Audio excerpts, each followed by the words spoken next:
여러분 반갑습니다. 김봉곤의 연금수업 곤쌤 김봉곤 인사드립니다. 자, 이번 시간 주제는요, 이 퇴직금을 퇴직하게 되면 이제 IRP 계좌나 혹은 연금저축 쪽으로 지급받게 되는 경우가 종종 생길 수 있는데요. 이때 꼭 알아야 될 세 가지에 대해서 같이 한번 살펴보는 시간 가져보도록 하겠습니다. 우선 큰 틀에서 여러 가지를 알려드리겠지만 주요 내용으로 한번 보시게 되면요, 일시금으로 받았을 경우와 연금 수령했을 때 차이점들에 대한 부분들 같이 한번 꼭 정리를 해볼 필요가 있고요. 자, 두 번째로는 IRP 계좌로 이전 후 연금 수령 연차가 있습니다. 그래서 연금 수령 연차에 대한 개념도 하나 있고요. 혹은 실제 연금 수령 연차의 개념도 있는데, 우리가 퇴직금에 대한 부분들은 퇴직소득세를 줄이기 위해서 IRP 계좌로 가지고 온다, 이런 부분들이 있습니다. 그래서 여러분들이 많이 좀 혼란스러워하는 이 연금 수령 연차에 대한 부분들을 조금 더 깔끔하게 좀 정리를 해드리도록 하겠고요. 자, 세 번째로는 이 퇴직소득세 감면을 위한 연금 수령 연차, 이게 연금 수령 연차가 이게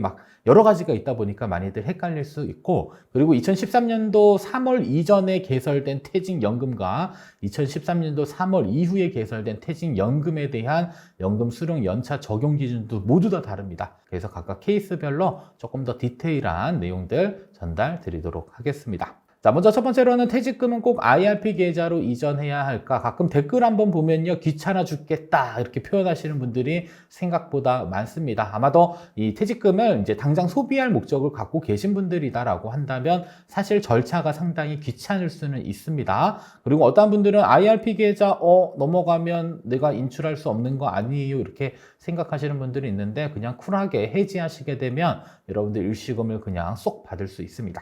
다만 이 세금이 빠져나간다, 이것만 알고 계시면 되겠고요. 자, 그래서 만 55세 이전에 일단 내가 퇴직했다라고 한다면 결정권이 없습니다. 그냥 회사에서 IRP 계좌 확인서 제출해 주세요라고 이야기를 합니다.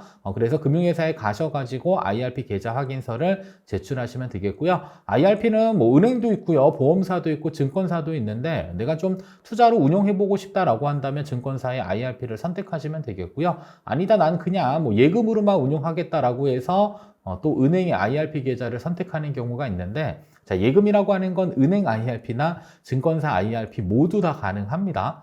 그래서 나중에 어차피 한 번은 좀 투자를 해보겠다라고 판단되시는 분들은 꼭 은행을 선택할 필요는 없고요. 증권사의 IRP 계좌를 개설하셔도 괜찮다라는 점 꼭 기억을 해주시면 되겠고요. 자, 두 번째로는 55세가 넘어가게 되면 우리가 흔히 일반 계좌로도 받을 수 있습니다라고 이야기는 하지만, 회사에서 그렇게 업무 처리를 안 해주는 경우는 일반 계좌로 못 받는 겁니다. 그때는 그냥 IRP 계좌에 입금을 받으셔야 되고요. 자, 그 다음에 뭘 해야 된다? 여러분들 해지를 했을 때는 일시금으로 받을 수 있는 거고, 아니다, 나는 그냥 운용해서 내가 조금 더 연금의 형태로 분할받겠다라고 판단되시면 그때는 연금 개시 후 운용해서 인출 조건에 맞춰서 돈을 수령하시면 되는 부분들이 있습니다. 그래서 법적으로 일단은 꼭 IRP 계좌로 지급받게 해놨다라는 점은 기억을 해주실 필요가 있을 것 같고요. 자, 그리고 내가 만약에 일반 통장으로 지급을 받아 버렸는데 왠지 IRP 계좌에서 운영하고 싶은 마음이 든다라고 한다면 60일 이내까지는 연금 계좌로 옮길 수가 있습니다.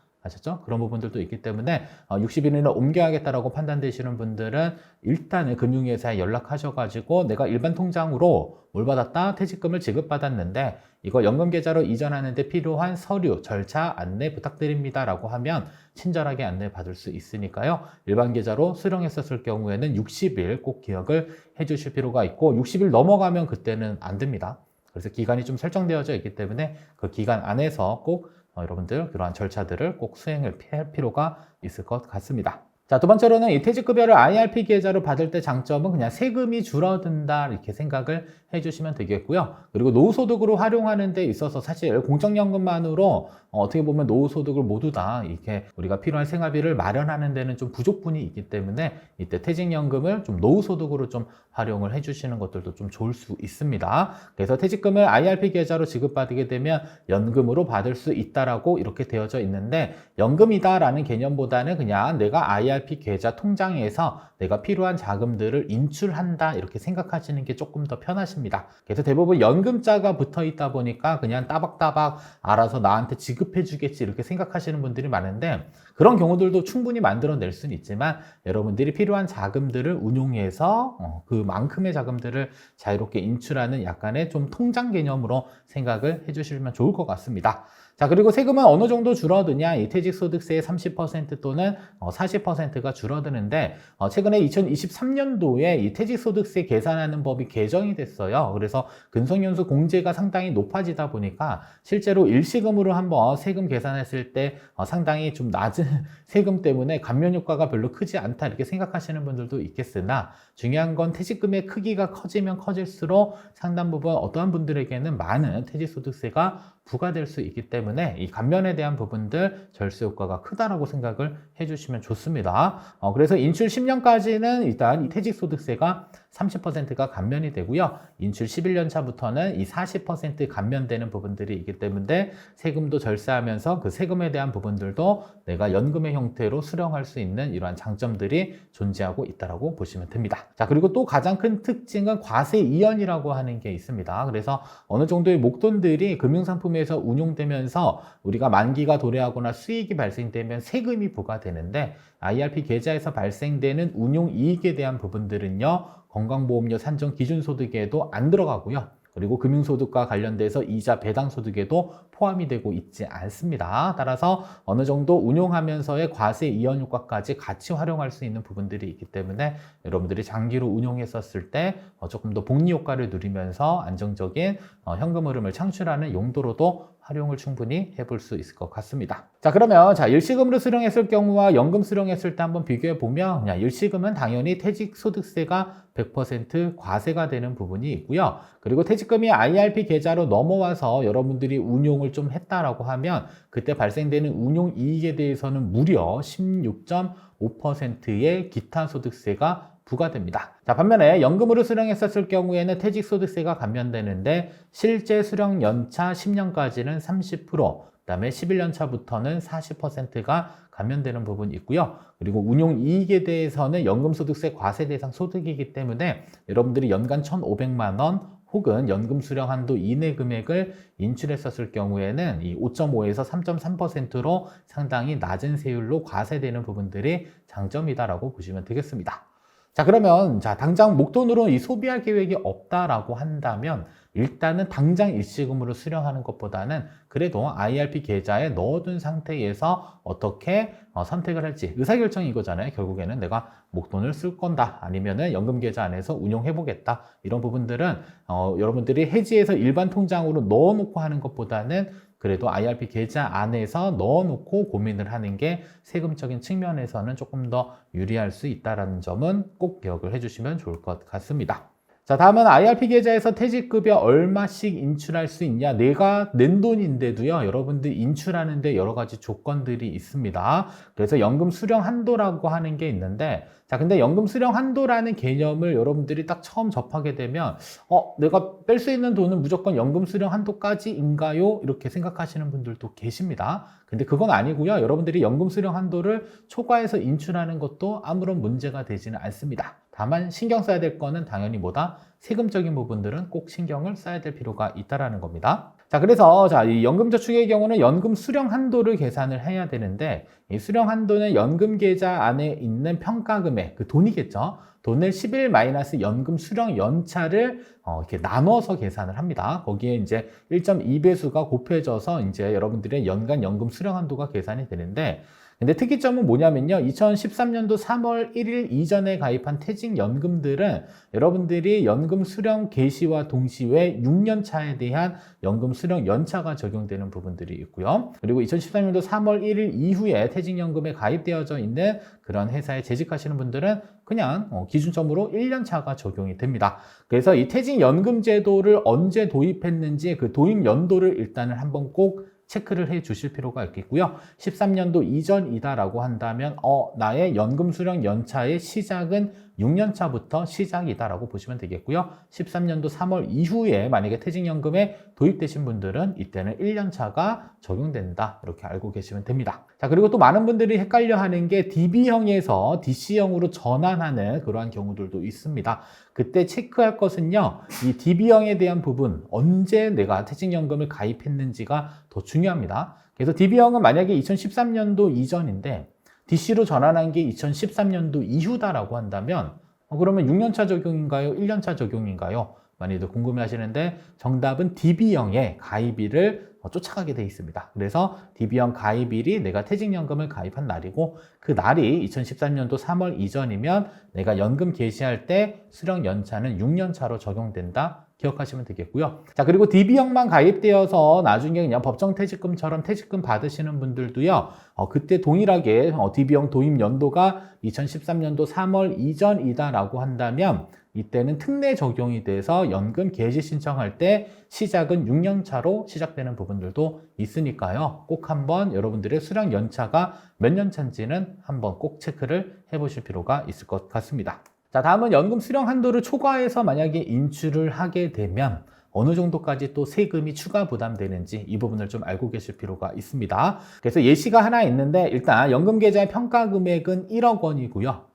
자, 그 다음에 연금 수령 연차가 1년 차다라고 한다면 이때 수령할 수 있는 1년의 연금 수령 한도는 1,200만 원이 됩니다. 자, 그러면 1,200만 원의 연금을 수령하게 되면 우리의 30% 감면에 대한 부분이 있었죠. 그래서 1,200만 원까지는 얼마? 70%만 퇴직소득세가 부과되는 부분이고요. 그리고 만약에 1,500만 원을 인출했었을 경우에는 300만 원 초과분에 대한 인출 금액이 있기 때문에 이때는 300만 원 초과된 것에 대해서는 정상적으로 퇴직소득세가 100% 과세된다라고 알고 계시면 될 것 같습니다. 그래서 초과 인출하는 것도 가능하지만 그때는 감면받기 위해서는 결국에는 여러분들 연금 수령 연차, 연금 수령 한도에 대한 그 이내 금액까지만 퇴직소득세가 감면된다는 점 꼭 기억해야 되겠고요. 자, 그리고 연금 수령 연차 6년 차가 만약에 적용되게 되면 이제는 2배로 늘어납니다. 그래서 1억 원에 대한 연금 수령 연차 6년 차 적용되면 연간 수령 한도는 2,400만 원이 되고요. 내가 만약에 3천만 원을 인출했다라고 가정하면 2,400만 원까지는 퇴직소득세 30% 감면받아서 70%만 과세되고요. 그리고 나머지 초과 인출분 600만 원에 대해서만 퇴직소득세가 100% 과세되는 부분들이 있다라고 알고 계시면 될 것 같습니다. 자, 다음은 세 번째로는 연금 수령 연차가 이제 아예 없는 11년 차로 한번 가보게 되면요. 이때는 수령 한도 자체가 없습니다. 근데 중요한 건 수령 한도가 없다라고 해서 전부를 다 인출하거나 해지를 해버리시면 안 됩니다. 왜냐하면 그 안에 있는 자금들의 속성에 따라서 세금이 또 달리 적용되기 때문에 1억 원 만약에 그냥 전액 인출했는데 이 안에 운용이익이 있다라고 한다면 그때는 운용이익에 대해서도 생각보다 많은 16.5%의 기타 소득세가 부과되는 부분들이 있기 때문에 그런 점은 조금 조심하셔야 되겠고요. 자, 그리고 연금 수령 연차 11년 차가 됐는데 내가 1원도 인출한 적이 없다라고 한다면 그때는 퇴직소득세가 40% 감면되는 게 아니라 30%만 감면됩니다. 그래서 중요한 것은 자, 연금 수령 연차라는 건 있기는 하지만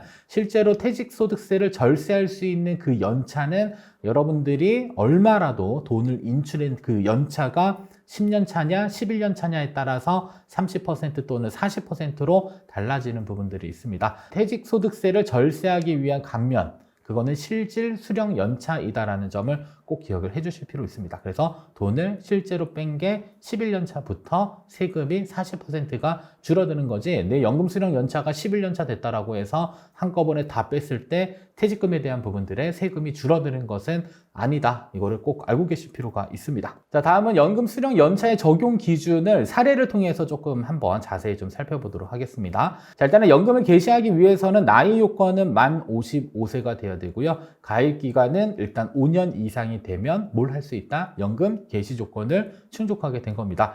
예를 들어서 내가 만 55세에 만약에 연금저축이나 연금 계좌를 가입했다라고 한다면 최소 5년이 필요한 거예요. 그래서 60세부터 뭘 할 수 있다? 연금 개시를 할 수 있고 그때 연금 수령 조건을 충족한 것으로 봅니다. 자, 그래서 IRP 계좌 및 연금 계좌는 나이 요건과 가입 기간 모두 충족했을 때 연금 개시 가능한데 근데 가입기간 요건을 안 보는 경우가 딱 하나 있습니다. 그건 바로 이 퇴직금이 어디로 연금계좌나 IRP 계좌 쪽으로 이렇게 이전됐었을 경우에는 그때는 가입기간 요건은 보지는 않습니다. 그때는 5년 조건이 아니라 그냥 만 55세만 넘어갔었을 때 연금 개시 신청이 가능하다. 꼭 기억하시면 되겠고요. 자, 그리고 연금 계좌를 여러 가지 계좌로 이전할 수 있는 게 있는데 한번 조금 복잡할 수는 있습니다만 꼭 알고 계실 필요가 있어서 정리를 좀 했습니다. 자, 그래서 나의 퇴직연금 DC형 가입일이 2010년 1월 1일이다라고 가정을 해볼게요. 자, 그리고 나서 내가 나중에 퇴직을 해서 여러분들이 신규 IRP 계좌를 개설을 합니다.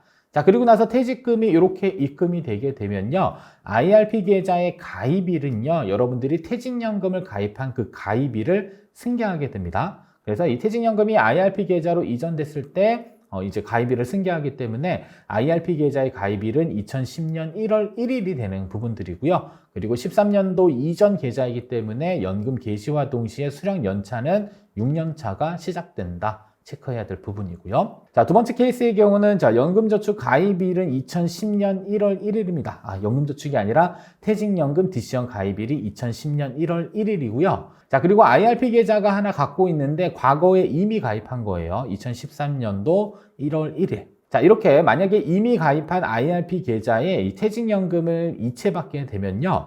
자, DC형은 2010년도인데 IRP 계좌는 2014년도잖아요. 자, 이때 적용되는 가입일에 대한 기준은요, IRP를 가입해서 그 당시 가입일이 기준일이 됩니다. 따라서 이때는 14년도 1월 1일이 기준일이 되기 때문에, 자, 원래대로라면 DC형에서 2013년도 이전이니까 6년차 적용받을 수 있는 그 계좌를 여러분이 어디로 옮겨버린 거예요? 1년차를 적용받는 계좌로 옮기게 된 이러한 케이스도 발생이 될 수가 있습니다.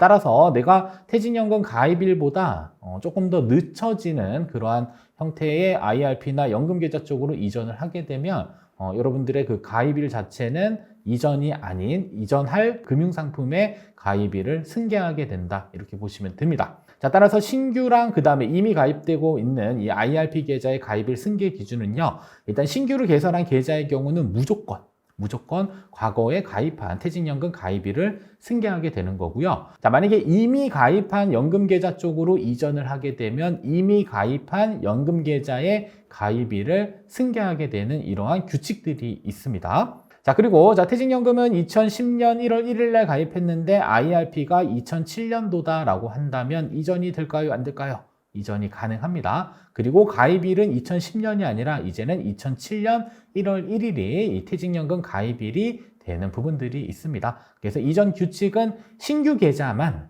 신규 계좌만 최초에 가입했던 그 퇴직연금의 가입일을 승계하는 거고요. 그리고 이미 기존에 가입했던 그러한 연금 계좌의 경우는요, 이미 가입한 그 연차를 승계하게 되는 이러한 차이점들이 있기 때문에 여러분들이 이전 신청할 때는 가입일들을 꼭 한번 따져볼 필요가 있습니다. 물론 신규로 이전했을 경우에는 아무런 문제는 없겠지만 여러분들이 이미 가지고 있는 연금 계좌에서 이전할 때는 그래도 조금 더 유리한 것을 선택하는 게 좋기 때문에 내가 가입한 연금 계좌의 가입일과 관련된 부분들은 반드시 체크해서 유리한 방안들을 선택을 해 주실 필요가 있겠고요. 자, 그리고 이전이 불가능한 경우도 있습니다. 바로 2014년 1월에 가입한 연금 계좌의 경우는 2007년도 1월 1일에 가입한 연금 계좌로 이전할 수 없는데 이거는 어떠한 규칙이냐면 2013년도 3월 이후에 만들어진 연금 계좌는요. 2013년도 3월 이전에 만들어진 연금 계좌로 옮길 수가 없다라는 게 특징입니다. 그래서 이 과거에 이제 6년차 적용되는 계좌가 있고 1년차 적용되는 계좌가 있잖아요. 그래서 1년차 적용되는 계좌가 6년차로 옮겨지는 건 불가능. 다만 6년차 적용되는 계좌가 1년차 적용되는 계좌로 이전되는 건 가능.